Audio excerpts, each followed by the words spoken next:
अज्ञानतिमिरान्धस्य ज्ञानाञ्जनशलाकया चक्षुरुन्मीलितं येन तस्मै श्रीगुरवे नमः। वाक्यकारं वररुचिं भाष्यकारं पतञ्जलिं पाणिनिं सूत्रकारं च प्रणतोऽस्मि मुनित्रयम्। अनादिनिधनं ब्रह्म शब्दतत्त्वं यदक्षरं विवर्तते अर्थभावेन प्रक्रिया जगतो यतः।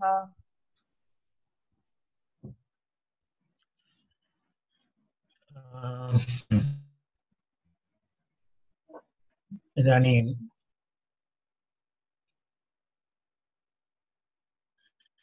अन्तिमवर्गे अस्माकं 370तमकारिका जाता इति मन्ये।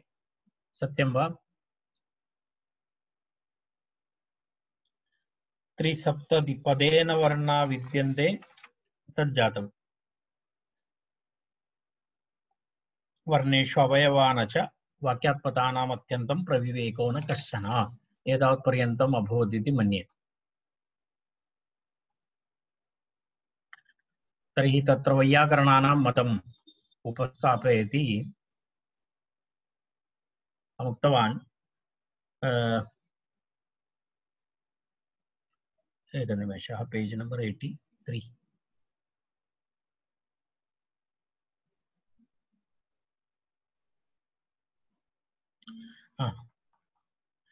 तत्र पदभेदेऽपि वर्णानाम् एकत्वं न निवर्तते, वाक्येषु पदमेकं च भिन्नेषु अप्युपलभ्यते इति। न वर्णव्यतिरेकेण पदमन्यच्च विद्यते, वाक्यं वर्णपदाभ्यां च व्यतिरिक्तं न किञ्चन इति। एतावत्पर्यन्तं मीमांसकानां मतम् उपवर्ण्य तदनन्तरं पुनः 370 चतुस्सप्तति इति कारिकाद्वयं वैयाकरणानां मतानुसारं वाक्यस्य एकत्वं तस्मिन् विषये प्रतिपादितं।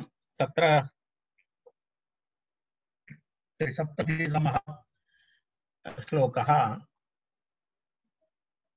पदेन वर्णा विद्यन्ते वर्णेषु अवयवान् च वाक्यात् पदानाम् अत्यन्तं प्रविवेको न कश्चन इति तत्र श्लोकः आगतः।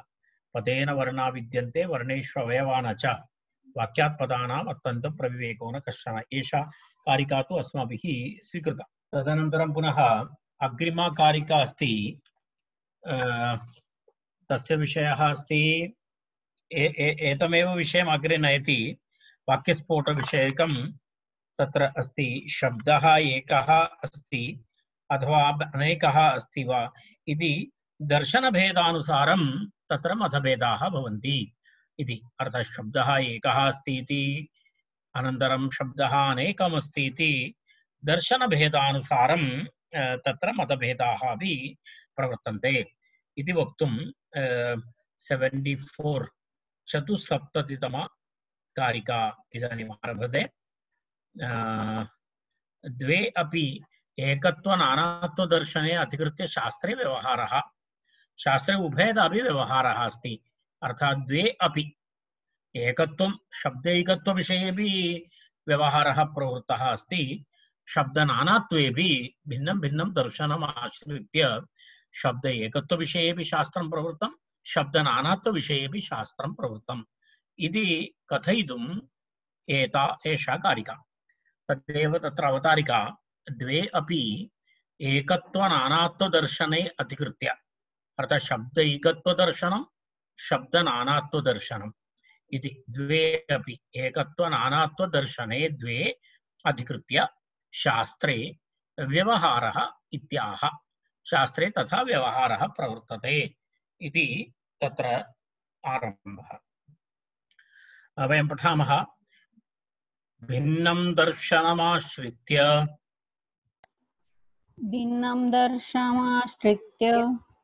व्यवहारोऽनुगम्यते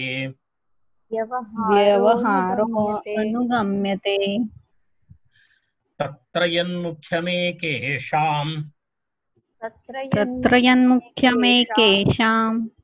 तत्रान्येषां विपर्ययः।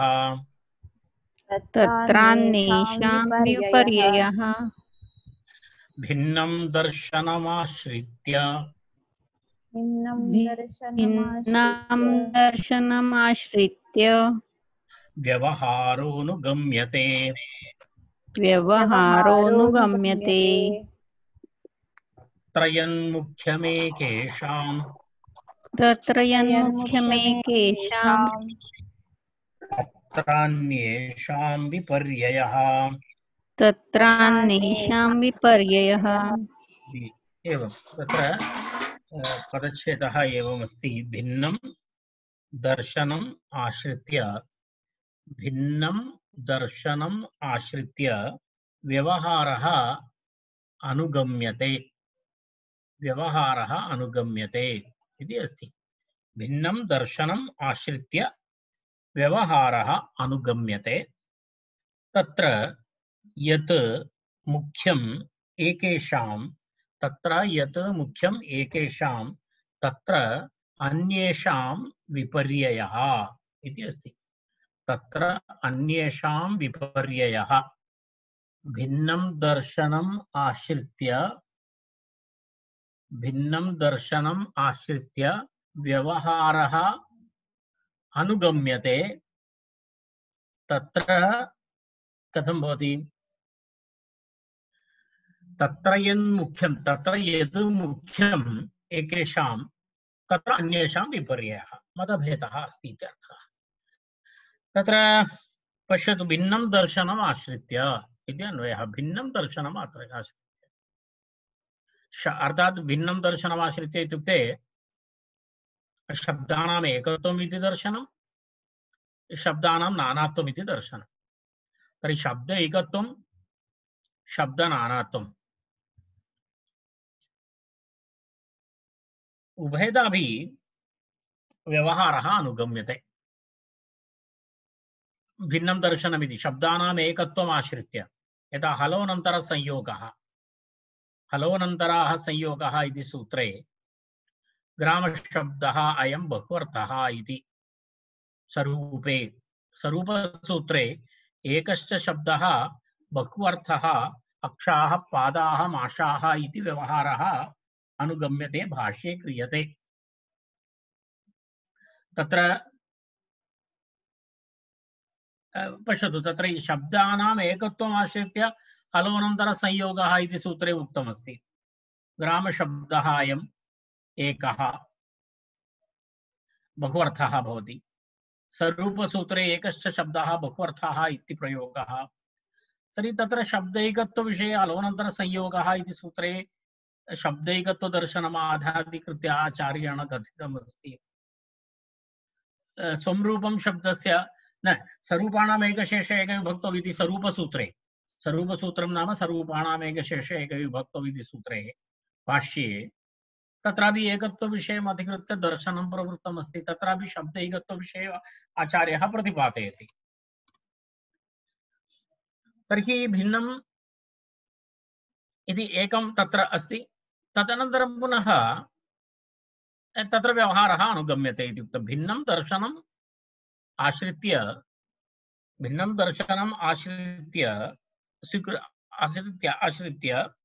व्यवहारः अनुगम्यते। नित्यानित्य एक अनेक व्यवहारः अनुगम्यते, भाष्ये क्रियते। शब्द एकत्व विषये, शब्द अनेकत्व विषये, शब्द नित्यानित्य विषये, शब्दस्य नित्यानित्यता विषये, शब्दस्य एकानेक व्यवहार विषये च महाभाष्ये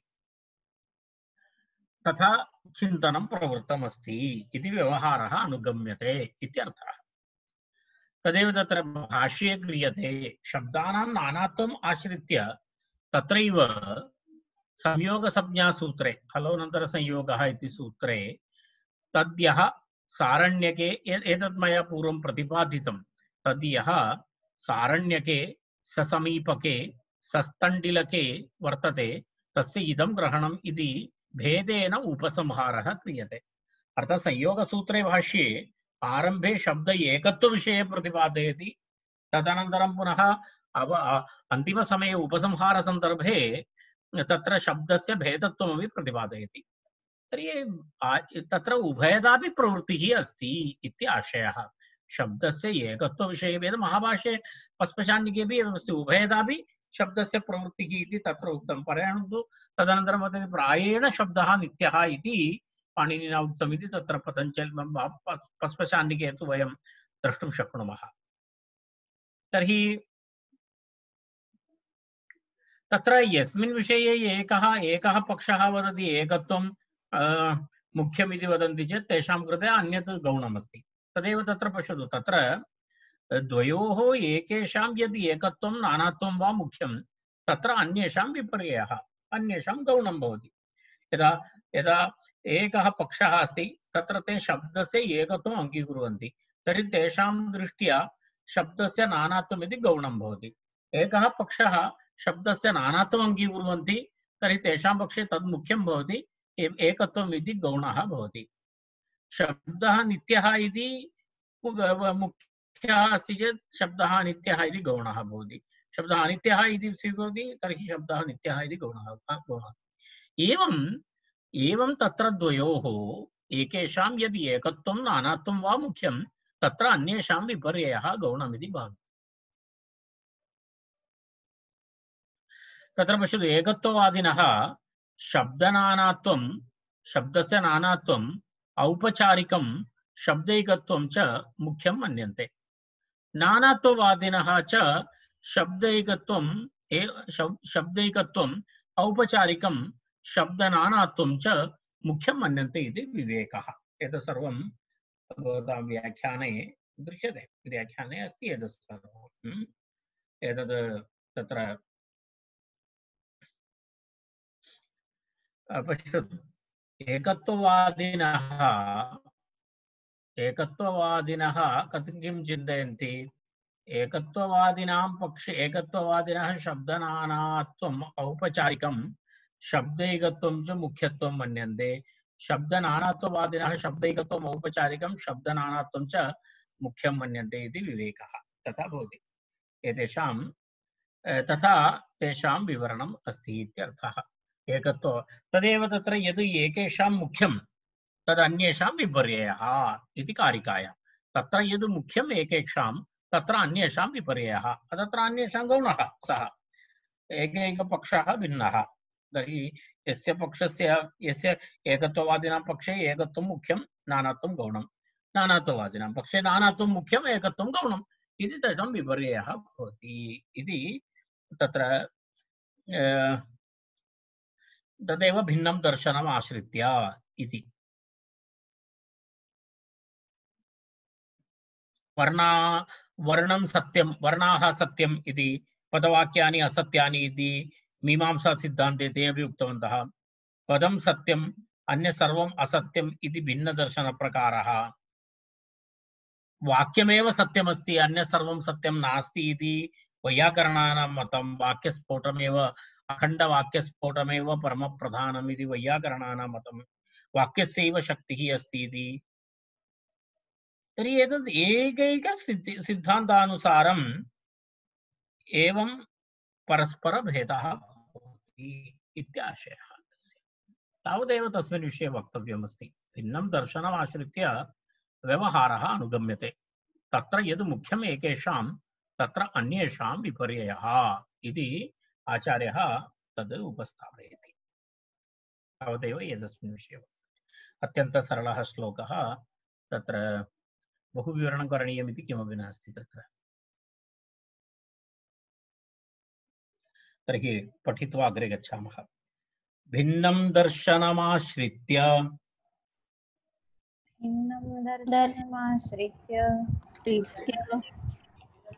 व्यवहारोऽनुगम्यते।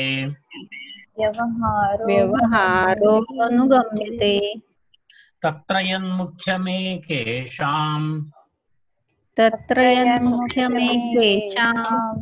तत्रान्येषां विपर्ययः।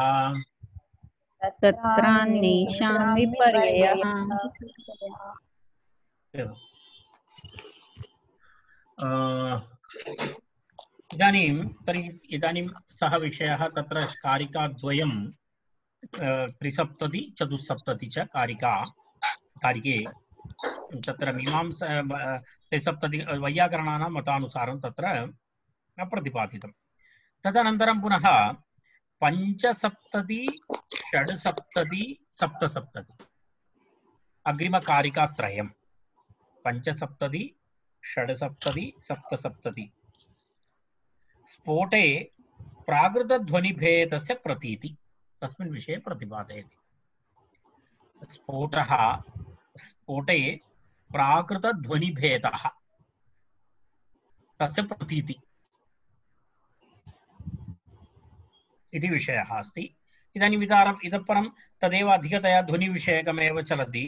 78, 79, 80 ध्वनि स्फोटः, 70, 81, 82, 83, 84 इति ध्वनि अभिव्यक्ति मतभेदः तत्र एवमेव अग्रे गच्छति। अन्य सर्वम् इतः परं यत्किमपि अस्ति शताब् उपरि पर्यन्तं स्फोटविषयः एव तत्र चर्चाविषयः अस्ति। तर्हि स्फोटवादः इति एकया दृष्ट्या इतः आरम्भः भवति।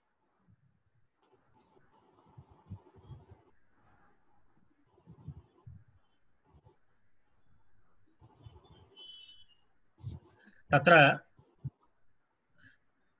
नित्याशब्दार्थसम्बन्धाः इति वयं पठितवन्तः पूर्वं।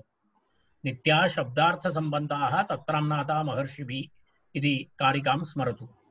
नित्याशब्दार्थसम्बन्धाः इति वयं पूर्वं पठितवन्तः। तया कारिकया शब्दार्थसम्बन्धानां नित्यत्वं प्रतिज्ञातं। शब्दः नित्यः, अर्थः नित्यः, तयोः सम्बन्धः अपि नित्यः इति। शब्दार्थसम्बन्धानां नित्यत्वं तु प्रतिज्ञातं। तत्र कः शब्दः यस्य नित्यत्वम् उच्यते इति शिष्यजिज्ञासा शान्तये शब्दद्वैविध्यं तथा अर्थबोधप्रकारस्य उक्तः। साम्प्रतं नित्यत्वेन अभिमतस्य स्फोटरूपस्य शब्दस्य सति कालकृतपरिच्छेदे नित्यत्वं न स्यात् इति धृतादिवृत्तिभेदस्य प्रयोजकम् आह। तत्र पूर्वम् अस्माभिः प्रतिज्ञातं शब्दः नित्यः, अर्थः नित्यः, तयोः सम्बन्धः अपि नित्यः। तत्र कः शब्दः? तत्रापि एतत् अस्माकं शब्दद्वैविध्यम् उक्तं पूर्वं।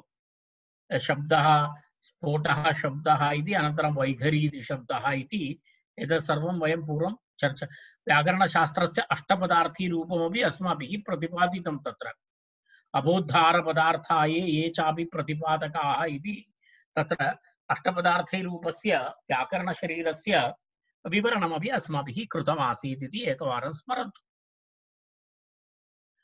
तर्हि अत्र इदानीं साम्प्रतं नित्यत्वेन अभिमतस्य नित्यरूपेण अस्माभिः कथितमस्ति, प्रतिज्ञातमस्ति स्फोटरूपः। तस्य शब्दस्य सति कालकृतपरिच्छेदे कालकृतपरिच्छेदः भवति। तत्र कालकृतपरिच्छेदः नाम ह्रस्व दीर्घ प्लुत इत्यादि भेदाः दृश्यन्ते। उदात्त अनुदात्त स्वरित इत्यादि स्वरितादि भेदाः दृश्यन्ते। तर्हि यत्र भेदाः भवन्ति तेषां कथं नित्यत्वं भवति? तेषां नित्यत्वस्य हानिः भवति वा? धृतादिवृत्तिभेदः भवति, धृत विलम्बित इत्यादि भवति। अनन्तरं तत्र ह्रस्वदीर्घप्लुतादिभेदाः भवन्ति, उदात्तानुदात्त स्वरितादिभेदाः भवन्ति। एतेन कालकृतपरिच्छेदेन वा अन्यभेदेन नित्यत्वं न स्यात् इति चिन्ता न करणीया। नित्यत्वस्य कापि हानिः नास्ति। यत्किमपि तद्दृश्यते तत्सर्वं वस्तुतः स्फोटस्य नास्ति। तत्सर्वं ध्वनेः अस्ति। ध्वनौ यः भेदः भवति तद् वस्तुतः स्फोटस्य भेदः इव आरोपितः भवति। आरोपितभेदः भवति सः इति पुनः वक्तुम् आचार्यः अत्र आरम्भं करोति। अग्रिमकारिका इदानीं कारिकात्रयम् एतस्मिन् विषये अग्रे प्रतिपादयिष्यति। कारिकां पश्यामः। स्फोटस्याभिन्नकालस्य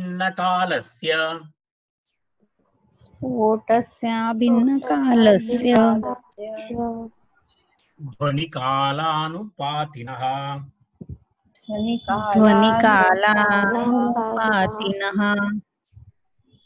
ग्रहणोपाधिभेदेन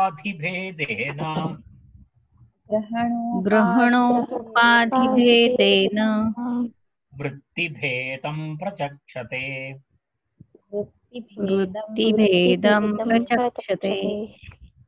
स्फोटस्याभिन्नकालस्य स्फोटस्याभिन्नकालस्य ध्वनिकालानुपातिनः ध्वनिकालानुपातिनः ग्रहणोपाधिभेदेन ग्रहणोपाधिभेदेन वृत्तिभेदं प्रचक्षते। वृत्तिभेदं प्रचक्षते। तर्हि स्फोटे कालकृतभेदः नास्ति। भेदः इति यत्किमपि दृश्यते तत्तु केवलम् उपाधिकृतभेदः अस्ति इति वक्तुम् आरम्भः। स्फोटस्य अभिन्नकालस्य ध्वनिकालानुपातिनः ग्रहणोपाधिभेदेन वृत्तिभेदं प्रचक्षते इति कारिकायाः पदच्छेदः। स्फोटस्य अभिन्नकालस्य ध्वनिकालानुपातिनः ग्रहणोपाधिभेदेन वृत्तिभेदं प्रचक्षते इति पदच्छेदः। कारिकायाः अन्वयक्रमं पश्यामः।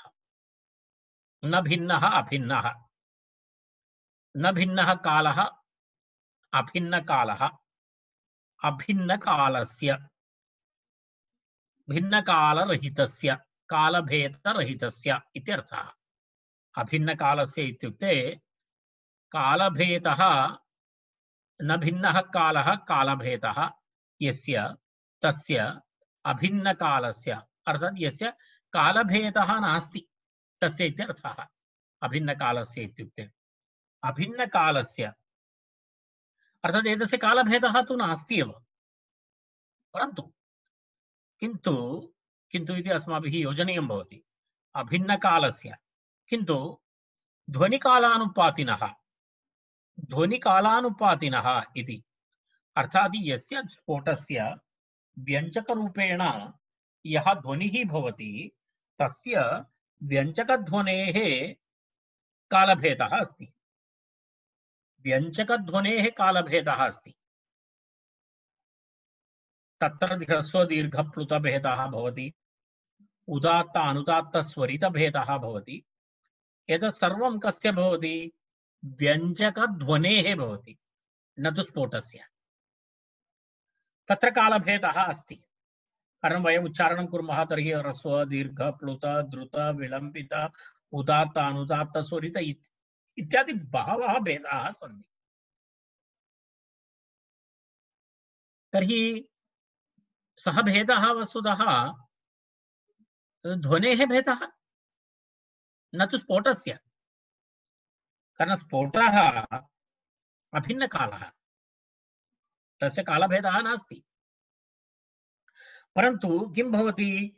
व्यञ्जकध्वनेः कालभेदम् आशृणोति, आश्रीयते स्फोटध्वनिः, स्फोटः। तदेव तत्र उच्यते ध्वनिकालानुपाती अस्ति सः।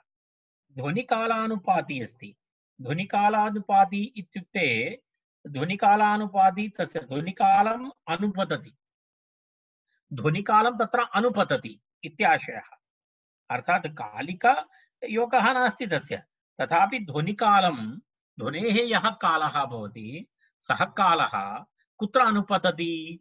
स्फोटे अनुपतति। स्फोटे अनुपतति इति कृत्वा किं भवति? ध्वनिकालानुपाती भवति सः। तस्मादेव ध्वनिकालानुपाती इति शब्दः। ध्वनिकालम् अनुपतति। ध्वनेः कालं कुत्र अनुपतति? स्फोटे अनुपतति। अर्थात् प्रभावः भवति, तस्य प्रभावितः भवति एकया दृष्ट्या। तथा दृश्यते। तद् वयं पूर्वमपि उक्तवन्तः। यथा स्फटिकमणिरिव, यथा स्फटिकमणि इत्युक्ते स्वच्छम् अस्ति, तस्य कोऽपि वर्णः नास्ति, परन्तु तत्र कदाचित् अपरभिन्नवर्णस्य जपाकुसुमस्य वर्णः तत्र अनुपतति चेत् सः स्फटिकः रक्तवर्णः इव भासते। वस्तुतः सः रक्तवर्णः स्फटिकस्य नास्ति, सः रक्तवर्णः अनुपतति, अनुपतितः जपाकुसुमस्य वर्णः सः, परन्तु सः स्फटिकमणौ सः वर्णः अनुपतति।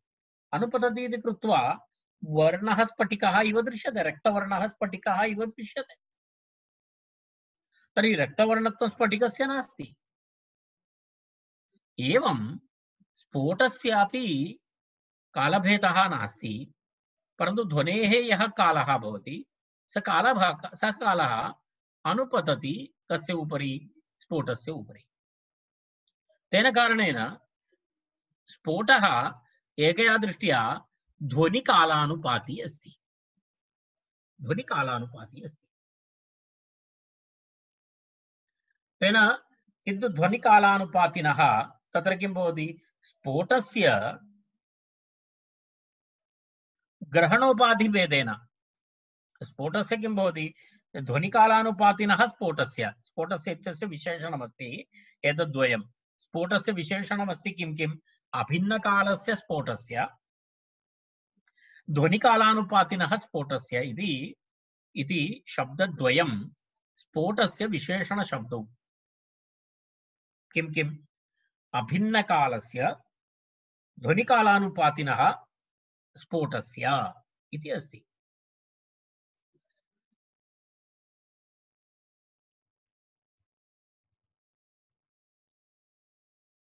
स्फोटस्य किं भवति?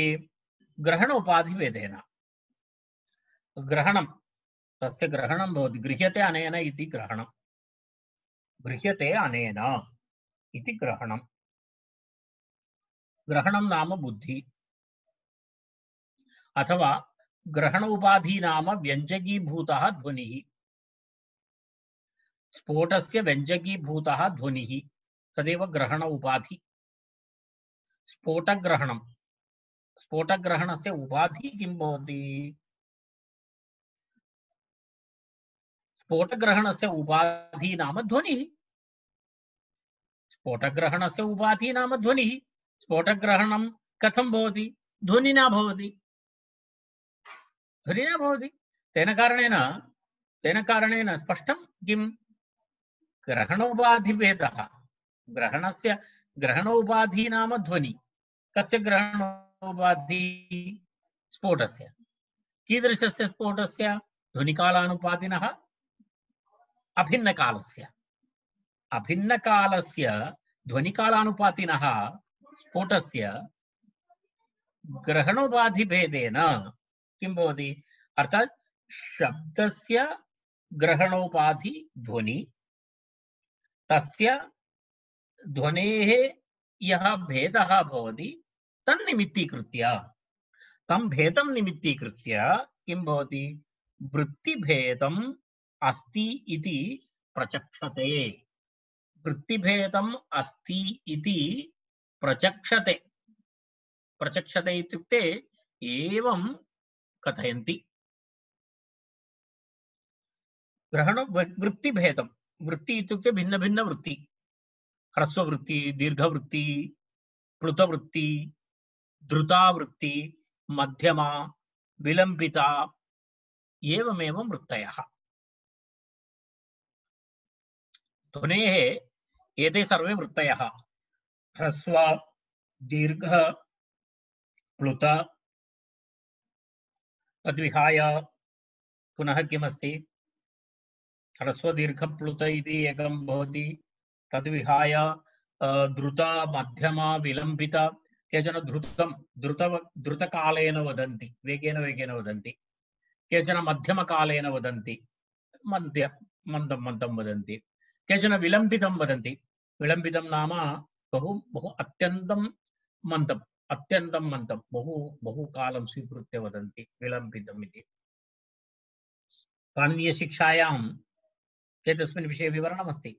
उच्चारणविषये द्रुत उच्चारणं, मध्यम उच्चारणं, विलम्बित उच्चारणम् इत्यादि विषये तत्र पाठक उत्तमपाठकः कः, पाठकोत्तमः कः, पाठकाथमः कः इत्यादि विषये तत्र पाणिनीयशिक्षायां विवरणमस्ति।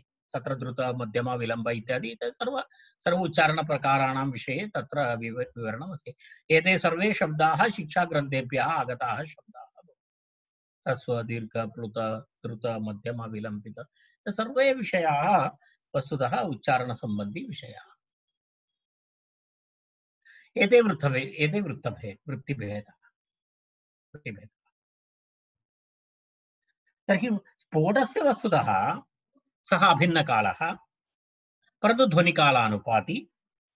ध्वनिकालानुपाति कारण व्यञ्जकध्वनेः कालभेदः तत्र अनुपतति इति कृत्वा तत्र ध्वनिकालानुपाति अस्ति। सः स्फोटः तस्य ग्रहणोपाधिभेदेन तस्य ग्रहणाय शब्दम् अभिव्यञ्जयितुं गृह्णातुं ग्रहणाय यः उपाधिः भवति सः ध्वनिः उपाधिः ध्वनिः तस्मिन् वर्तमानभेदः तन्निमित्तीकृत्य वृत्तिभेदं कुत्र वृत्तिभेदं स्फोटस्य वृत्तिभेदम् अस्ति इति प्रचक्षते।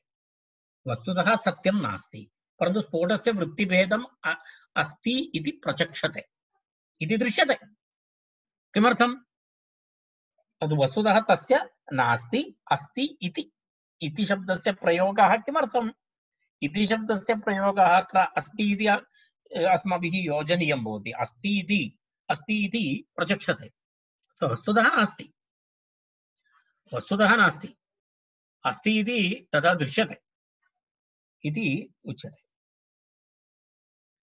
स्फोटः नित्यं, तेनैव कालकृतभेदानाम् अतीतः अस्ति स्फोटः,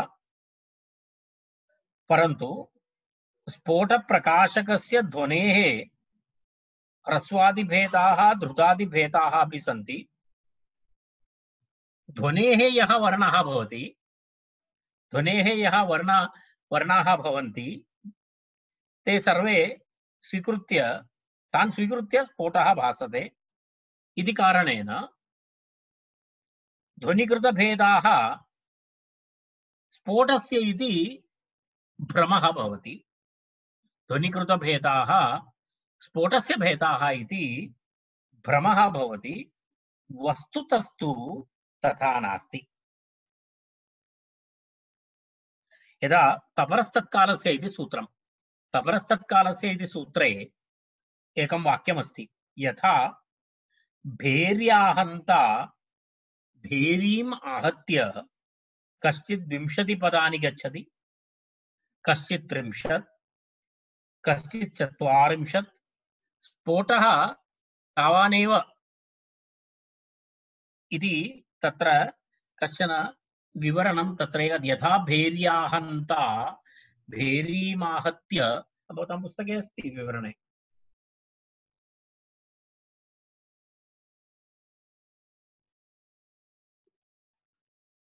भेरीमाहत्य कश्चित् 20 पदानि गच्छति, कश्चित् 30, कश्चित् 40, स्फोटः तावानेव ध्वनिकृता वृद्धिः इति तत्र एवमस्ति। अर्थात् नगाडे इति वदति खलु, तत्र तस्वीकृत्य यः आघातं करोति, कश्चन यदा आघातं करोति चेत् 20 दूरं 20 पदानि गच्छति, किञ्चित् अपरः करोति चेत् तत् 30 पर्यन्तं गच्छति, अनन्तरं किञ्चित् अपरः करोति चेत् 40 पर्यन्तं गच्छति। तत्सर्वं वस्तुतः तत्सर्वं वस्तुतः कस्य आधारेण गच्छति? ध्वनेः आधारेण गच्छति इत्यर्थः। स्फोटः तु एक एव अस्ति। अर्थात् एषः भेदः यदा 20 पदम् अथवा 30 पदम् अथवा 40 पदं ध्वनिः, तत्सर्वं वस्तुतः ध्वनेः कारणेन भवति, स्फोटस्य कारणेन न भवति। अर्थात् ध्वनेः द्रुतता स्फोटस्य नित्यतायाः बाधां न उत्पादयति इति आशयः। ध्वनेः द्रुतता वा विलम्बतता वा मध्यमा वा किमपि वा भवतु भेदः, कोऽपि वा भवतु भेदः, तद् वस्तुतः स्फोटस्य नित्यतायाः बाधां न जनयति इति कारिकायाः आशयः। किञ्चित् दीर्घं विवरणमस्ति एतस्य, कारणम् एतत् इदानीं मुख्यविषयः आरब्धः खलु, ध्वनिः इति, स्फोटः इति। तेन कारणेन अयं किञ्चित्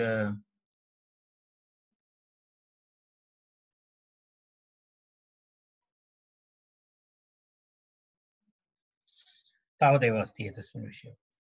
अभिन्नकालस्य किन्तु ध्वनिकालानुपातिनः स्फोटस्य ग्रहणोपाधिभेदेन वृत्तिभेदम् अस्ति इति प्रचक्षते अस्ति इति प्रचक्षते इति तत्र कारिकायाः आशयः।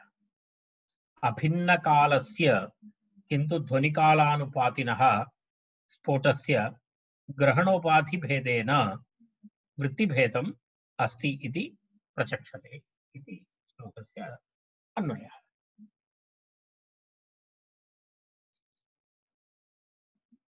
पठामः। स्फोटस्याभिन्नकालस्य स्फोटस्याभिन्नकालस्य ध्वनिकालानुपातिनः ध्वनिकालानुपातिनः ग्रहणोपाधिभेदेन ग्रहणोपाधिभेदेन वृत्तिभेदं प्रचक्षते वृत्तिभेदं प्रचक्षते। अग्रिमश्लोकः स्वभावभेदान्नित्यत्वे स्वभावभेदान्नित्यत्वे ह्रस्वदीर्घप्लुतादिषु ह्रस्वदीर्घप्लुतादिषु प्राकृतस्य ध्वने कालः प्राकृतस्य ध्वने कालः शब्दस्येत्युपचर्यते शब्दस्येत्युपचर्यते। स्वभावभेदान्नित्यत्वे स्वभावभेदान्नित्यत्वे ह्रस्वदीर्घप्लुतादिषु ह्रस्वदीर्घप्लुतादिषु प्राकृतस्य ध्वने कालः प्राकृतस्य ध्वने कालः शब्दस्येत्युपचर्यते शब्दस्येत्युपचर्यते। अस्तु। स्वभावभेदात् नित्यत्वे ह्रस्वदीर्घप्लुतादिषु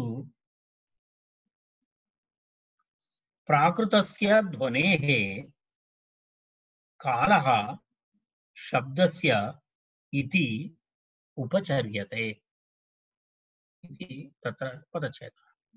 स्वभावभेदात् नित्यत्वे ह्रस्वदीर्घप्लुतादिषु प्राकृतस्य ध्वनेः कालः शब्दस्य इति उपचर्यते।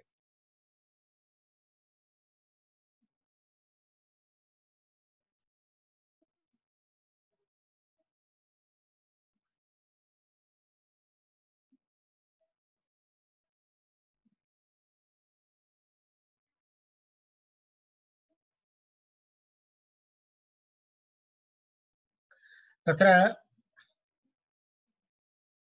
आचार्यः एकम् अवतारिकाम् उपस्थापयति। ननु एवं स्फोटे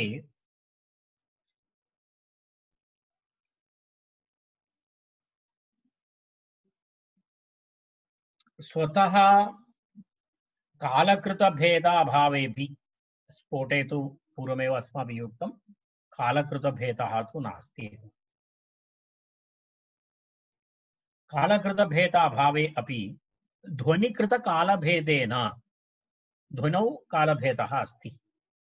तेन स्फोटेषु ह्रस्वदीर्घप्लुतेषु कालभेदमाश्रित्य कुत्र स्फोटेषु ह्रस्वदीर्घप्लुतेषु ह्रस्ववर्णः दीर्घवर्णः प्लुतवर्णः इत्यादि कालभेदमाश्रित्य तपरसूत्रेण तत्र तपरसूत्रे तपरस्तत्कालस्य इति सूत्रं कृतमस्ति है न। तत्र यदा तः परो यस्मात् तात्परश्च उच्चार्यमाणः वर्णः समकालस्यैव संज्ञा स्यात् इति तत्र उक्तमस्ति। अर्थात् तपरसूत्रेण अतत्कालयोः दीर्घप्लुतयोः यथा व्यावृत्तिः क्रियते तपरसूत्रे, यदा तपरसूत्रे किं क्रियते अतत्कालयोः इत्युक्ते यस्य तपरकरणम् अस्ति येन सह तस्मात् तद्विहाय अन्यस्य व्यावृत्ति भवति। यदा अत् इति उच्यते, ह्रस्व अकारः अत् इति उच्यते, तर्हि अत् इति तपरकरणेन कस्य कस्य व्यावृत्ति भवति? तत्र दीर्घस्यापि व्यावृत्ति भवति, प्लुतस्यापि व्यावृत्ति भवति। राइट? यदा वयम् अत् इति कुर्मः, अदेङ्गुणः, अदेङ्गुणः इत्यत्र अत् इति उक्तम्। अत् इत्युक्तं ह्रस्व अकारः गुणः स्यात्, दीर्घ अकारस्य व्यावृत्ति, प्लुत अकारस्यापि व्यावृत्ति। अथवा वयं वृद्धिर आदैच् इति आत् इति तपरकरणं कृतवन्तः, तेन दीर्घं वयं दीर्घस्य ग्रहणं कुर्मः, ह्रस्वस्य वा प्लुतस्य वा व्यावृत्तिः भवति। एवं यदा व्यावृत्तिः क्रियते तर्हि तथा द्रुताद्वृत्तीनां भेदेपि कालभेदम् आश्रित्य अतत्काल व्यावृत्तिः स्यात् इति, तथा च द्रुतायां तपरकरणे मध्यमविलम्बितयोः उपसंख्यानं कालभेदात् इति वार्तिकम् आरब्धव्यम् इति। द्रुतं मध्यम विलम्ब इत्यादि विषये तथा तु किमपि नियमः नास्ति, तदपि करणीयं भवति, तस्यापि वार्तिकं करणीयं भवति इति एकं पूर्वपक्षम् उपस्थापयति। यदा वयं तपरकरणं कृतवन्तः सूत्रे इतरकालव्यावृत्तिनिमित्तं तद्वद् द्रुत मध्यम विलम्बित इत्यादि उच्चारणकालस्य कृतेपि वार्तिकस्य आरम्भः करणीयः, यदा यदा तपरथत्कालस्य इति सूत्रवत् इति तत्र एकं मतम् उपस्थापयति, पूर्वपक्षम् उपस्थापयति। अनन्तरं तस्य आवश्यकता नास्ति इति आचार्यः अत्र प्रतिपादयति। यदा तपरसत्कालस्यैव, तपरसत्कालस्य तत्र ह्रस्वदीर्घप्लुत इति अस्ति, द्रुतमध्यम विलम्ब इत्यादीनां कृते विशेषतया तत्र वार्तिकं करणीयम् इति, वार्तिकम् आरब्धव्यं स्यात् इत्यर्थः। तदेव द्रुतायां तपरकरणे मध्यमविलम्बितयोः उपसंख्यानं कालभेदात्। तत्र यदा द्रुतवर्णेन सह द्रुते तपरकरणं क्रियते तर्हि मध्यमविलम्बितयोः उपसंख्यानं भवति इति, तदा तादृशं वार्तिकं किमपि करणीयं भवति इति आचार्यस्य मतम्। तर्हि तस्मिन् विषये तावदेव अवतारिकारूपेण उपस्थाप्य कारिकां पश्यामः। स्वभावभेदात् नित्यत्वे ह्रस्वदीर्घप्लुतादिषु प्राकृतस्य ध्वनेः कालः शब्दस्य इति उपचर्यते इति उक्तम्।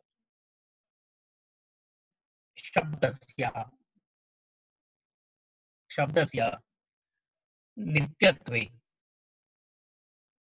शब्दस्य इति अस्माभिः अध्याहारः करणीयः। शब्दस्य इति कंसे, शब्दस्य नित्यत्वे, शब्दः नित्यः इति सिद्धान्तपक्षम् आश्रित्य इत्यर्थः। शब्दस्य नित्यत्वे प्राकृतध्वनिरूपरूषितस्यैव शब्दस्य भानम् इति। तद् वस्तुतः नास्ति, तत्र प्राकृतध्वनिरूपरूषितस्यैव शब्दस्य भानम् इति अन्वये योजनीयम्। अर्थात् शब्दस्य इति ब्राकेट्, तदनन्तरं नित्यत्वे, शब्दस्य नित्यत्वे, एतदनन्तरम् एतत् ब्राकेट् मध्ये किं, प्राकृतध्वनिरूपरूषितस्यैव शब्दस्य भानम् इति। अर्थात् प्राकृतध्वनि, वैकृतध्वनि इति ध्वनिद्वयम्। तत्र प्राकृतध्वनेः वर्णः, तत्र ह्रस्वः दीर्घः प्लुतः मध्यमा अथवा द्रुत मध्यमा विलम्बित इति सर्ववर्णाः विविध शेड्स्, भिन्न भिन्न शेड्स् भवन्ति। तर्हि एतैः वर्णैः कलर्स्, प्लुत कलर्स् भवन्तु, द्रुत मध्यम विलम्ब इत्यादि कलर्स् भवन्तु, एतैः वर्णैः युक्त एव स्फोटस्य भानं भवति, शब्दस्य भानं भवति। तस्य स्वभावः तद्विहाय तु न भवति।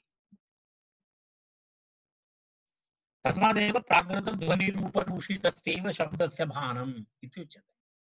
प्राकृतध्वनि तस्य प्राकृतध्वनेः रूपरूषितम् अर्थात् तस्मिन् ये ये रूपाणि यानि रूपाणि भवन्ति ह्रस्वदीर्घप्लुत द्रुत मध्यम विलम्बित इत्यादि यः कोऽपि वा भेदः भवति तेन सहैव वस्तुतः शब्दः भासते। तद्विहाय शब्दस्य भासः न भवति, तेन सहैव शब्दस्य भासः इति स्वभावविशेषः। इति तस्य स्वभावविशेषः कस्य शब्दस्य नित्यमस्ति। नित्यत्वेऽपि स्वभावविशेषात् नित्यत्वे अपि स्वभावविशेषात् कीदृश स्वभावविशेषात् प्राकृतध्वनिरूपरूषितस्यैव शब्दस्यैव भानम् इति स्वभावविशेषात् तद् तस्य स्फोटस्य नित्यस्य स्फोटस्य नित्यस्य शब्दस्य स्वभावविशेषः स्वभावः तादृशः अस्ति तत्र किमपि कर्तुं न शक्नुमः। तदेव स्वभावविशेषात् ह्रस्वदीर्घप्लुताः किं भवति ह्रस्वदीर्घप्लुतादिषु प्राकृतस्य ध्वनेः कालः शब्दस्य इति उपचर्यते। कथं भवति स्वभाव तर्हि पुनरेकवारं शब्दस्य ब्राकेट् नित्यत्वे ततः आरम्भः श्लोकस्य शब्दस्य नित्यत्वे अपि कथं भवति प्राकृतध्वनिरूपरूषितस्यैव शब्दस्य भानम् इति स्वभावविशेषात् तस्य स्वभावविशेषः एवमस्ति इति कृत्वा ह्रस्वदीर्घप्लुतादिषु वर्तमानः इति वयं योजयामः। पुनः ह्रस्वदीर्घप्लुतादिषु वर्तमानः कालः प्राकृतस्य ध्वनेः कालः अर्थात् प्रकृति स्फोटस्य अन्तः यः प्रकृतिः भवति प्राकृतध्वनिः इति उच्यते। प्राकृतध्वनिरूपरूषितस्यैव स्फोटस्य भानात् स्फोटप्राकृतध्वन्योः नीरक्षीरभेदन्यायेन भिन्नत्वेन अप्रत्ययात् प्राकृतध्वनिः स्फोटस्य स्वभावः स्वरूपमिति स्वरूपभेदात् इति तत्र विवरणे अस्ति। नीरक्षीरभेदन्यायेन भवति नीरक्षीरन्यायेन भवति नीरं क्षीरम् एतत् मिश्रणम् एकवारं भवति तर्हि कः नीरः कः क्षीरः इति किं नीरं किं क्षीरम् इति अवगन्तुं वयं न शक्नुमः। यदि दुग्धे जलं स्थापयति चेत् दुग्धं किमस्ति जलं किमस्ति इति कथम् अवगन्तुं शक्नुमः। तद्वद् भवति अत्र कालकृतभेदः तत्र आरोपितः भवति एकवारं मिश्रणं भवति तर्हि तत् कथं भवति ह्रस्वदीर्घप्लुतादिषु वर्तमानः प्राकृतस्य ध्वनेः कालः शब्दस्य इति उपचर्यते। शब्दस्य इति आरोपयति। उपचर्यते इत्युक्ते आरोप्यते। उपचर्यते इत्युक्ते अध्यारोप्यते इति अर्थः। उपचर्यते नाम अध्यारोप्यते इति अर्थः। व्यवह्रियते इति यावत्। अर्थात् शब्दस्य स्फोटस्य नित्यत्वे अपि ह्रस्वदीर्घप्लुतादिषु वर्तमानः सः शब्दस्य नित्यत्वेपि उपचर्यते। सः भेदः उपचर्यते इति तथा व्यवह्रियते आरोप्यते अध्यारोप्यते इत्यर्थः। वस्तुतः तस्य नास्ति अत्र आरोपितमस्ति। वस्तुतः स्फोटस्य वा शब्दस्य वा भेदः नास्ति। सः भेदः कालकृतभेदः यदृश्यते तत्सर्वं वस्तुतः आरोपितभेदः इत्यर्थः। अन्यः भेदः नास्ति इत्याशयः। तावदेव वक्तव्यमस्ति। शब्दस्य नित्यत्वे प्राकृतध्वनिरूपरूषितस्यैव शब्दस्य भानम् इति स्वभावविशेषात् ह्रस्वदीर्घप्लुतादिषु वर्तमानः प्राकृतस्य ध्वनेः कालः प्राकृतस्य ध्वनेः प्राकृतध्वनिः अस्ति वैकृतध्वनिः अस्ति। वैकृतध्वनिविषये अग्रे प्रतिपादयति। इदानीं प्राकृतध्वनिविषये वदति। प्राकृतस्य ध्वनेः यः कालः भवति सः कालः शब्दस्य इति उपचर्यते, शब्दस्य आरोप्यते, शब्दस्य अध्यारोपः क्रियते, सः शब्दस्य नास्ति इति यावत् इति तस्य आशयः। पठामः। स्वभावभेदानित्यत्वे स्वभावभेदानित्यत्वे ह्रस्वदीर्घप्लुतादिषु ह्रस्वदीर्घप्लुतादिषु प्राकृतस्य ध्वने कालः प्राकृतस्य ध्वनेः कालः शब्दस्येत्युपचर्यते। शब्दस्य इत्युपचर्यते।